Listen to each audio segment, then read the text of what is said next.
मीरा भाईंदरमध्ये कथित शिवसैनिकाकडून सोशल मीडियावर व्हायरल झालेल्या आक्षेपार्ह व्हिडिओच्या निषेधार्थ काल भाजप आमदार आणि त्यांच्या नगरसेवकांनी नवघर पोलीस ठाण्यात ठिय्या आंदोलन केले।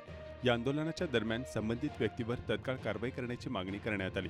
दरम्यान या आंदोलनाशी संबंधित आणखी एक व्हिडिओ कालपासून सोशल मीडियावर मोठ्या प्रमाणात व्हायरल होत असून त्यामध्ये आमदार आणि त्यांच्या काही नगरसेवकांकडून पोलीस अधिकाऱ्यांशी आक्रमक वर्तन तसेच कथित शिवीगाळ केल्याचा आरोप करण्यात येत आहे।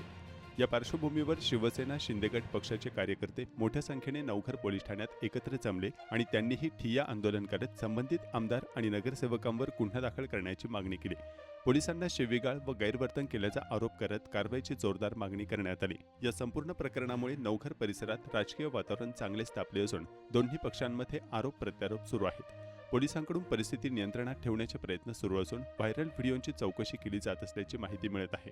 खाली तुझ्यावर धंदा करतात, कायदा नसेल तर माहिती घ्या आणि नंतर माझ्याकडे बोला।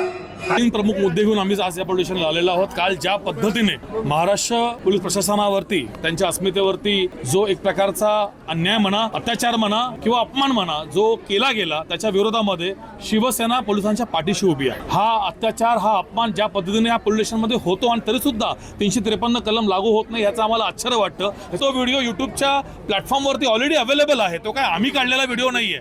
कोणतरी व्हिडिओ टाकतं आणि समोरची व्यक्ती होऊन शिवसेनेच्या पदाधिकाऱ्यांवरती गुन्हे दाखल करा म्हणून आरोप करतं, ते खपवून घेतलं जाणार नाही।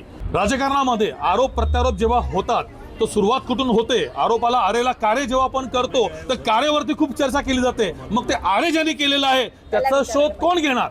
या गोष्टीची सुरुवात झाली कशी, कोणी केली आणि कोण ते व्हायरल करतंय? उगाच कारण असताना शिवसैनिकांना चिथू नका। शिवसैनिक जर उठला हे तुमचे 78 जे ब्लब आहेत ना ते रात्री बाजूला आणि आमचा जो सूर्य आहे ना तो वेगळ्या प्रकारे तुमच्या समोर येईल।